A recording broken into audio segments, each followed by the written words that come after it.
Selamat bergabung kembali di mata kuliah KU 1102 Pengenalan Komputasi dalam bahasan mengenai Computational Thinking.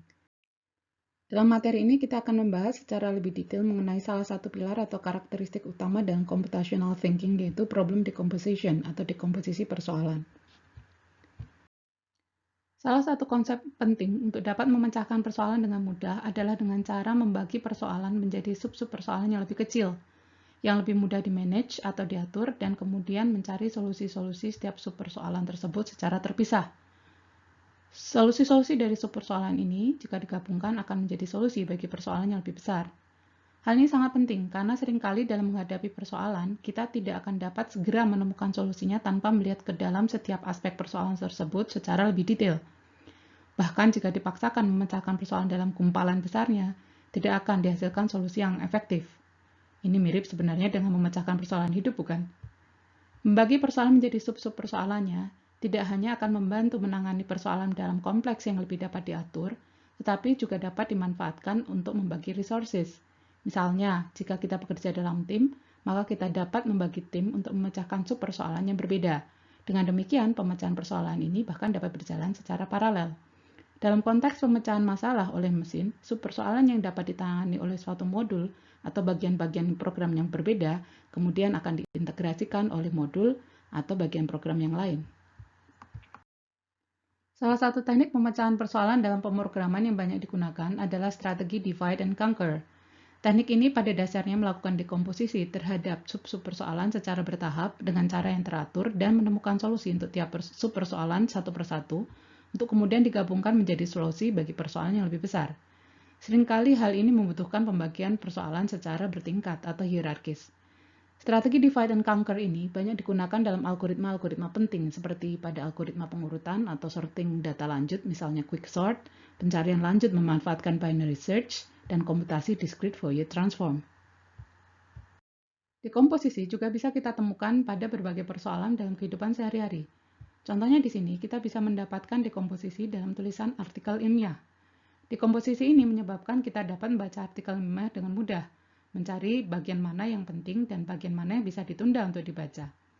Misalnya, kita bisa membaca bagian pendahuluan terlebih dahulu untuk mendapatkan ide tentang artikel ilmiah ini tentang apa. Kalau tertarik pada literatur yang terkait, kita bisa masuk ke bagian studi literatur. Atau kalau tertarik hanya pada hasilnya, kita bisa membaca bab kesimpulan. Bayangkan kalau artikel ilmiah ini tidak didekomposisi seperti ini dan hanya menjadi satu teks narasi besar seperti cerita pendek atau novel. Tentu lebih sulit untuk mencari informasi penting yang kita butuhkan. Dekomposisi juga bisa kita temukan dalam barang sehari-hari. Misalnya di sini kita dapat mendekomposisi fungsionalitas sebuah mobil tergantung pada perspektif yang melihatnya. Misalnya, dari sisi pengendara, sebuah mobil dapat terdiri atas sistem untuk setir, rem, lampu sinyal, dan sebagainya. Tapi, kalau seorang mekanik mungkin akan lebih tertarik pada komponen-komponen yang ada di dalam mobil, misalnya mesin, baterai, aksis, tangki bahan bakar, dan sebagainya. Sebagai latihan, Anda dapat mencoba untuk melakukan dekomposisi terhadap ruangan di mana Anda saat ini berada. Misalnya, kalau kita sedang berada di dalam sebuah ruang kelas. Perhatikan semua benda mati yang ada di dalam ruangan ini.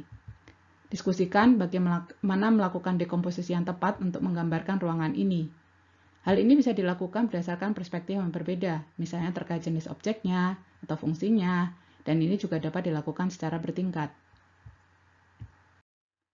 Untuk latihan selanjutnya, Anda pernah menggunakan sistem akademik ITB? Mungkin sebagai mahasiswa TPB, Anda belum terlalu banyak berinteraksi dengan sistem akademik ITB, khususnya untuk penentuan rencana studi, karena rencana studi Anda sudah paket. Tapi biasanya dilakukan oleh mahasiswa ITB untuk melakukan pendaftaran mata kuliah adalah sebagai berikut. Sebelum semester perkuliahan dimulai, semua mahasiswa wajib melakukan pengambilan mata kuliah dengan mengisi formulir rencana studi atau FRS, yang harus disetujui oleh wali akademik. Paling lambat 4 minggu setelah semester kuliah dimulai, mahasiswa dapat melakukan perubahan rencana studi atau PRS yang juga harus disetujui oleh wali akademik. Di setiap awal semester, mahasiswa juga wajib membayar uang kuliah melalui sebuah rekening bank tertentu yang akan secara otomatis tercatat oleh sistem. Setelah uang kuliah dibayar, mahasiswa dapat melakukan pencetakan kartu studi mahasiswa atau KSM sebagai bukti pengambilan mata kuliah pada semester tersebut. Wali akademik, kaprodi, dan staf administrasi juga dapat memantau status pengambilan mata kuliah dan status pencetakan KSM.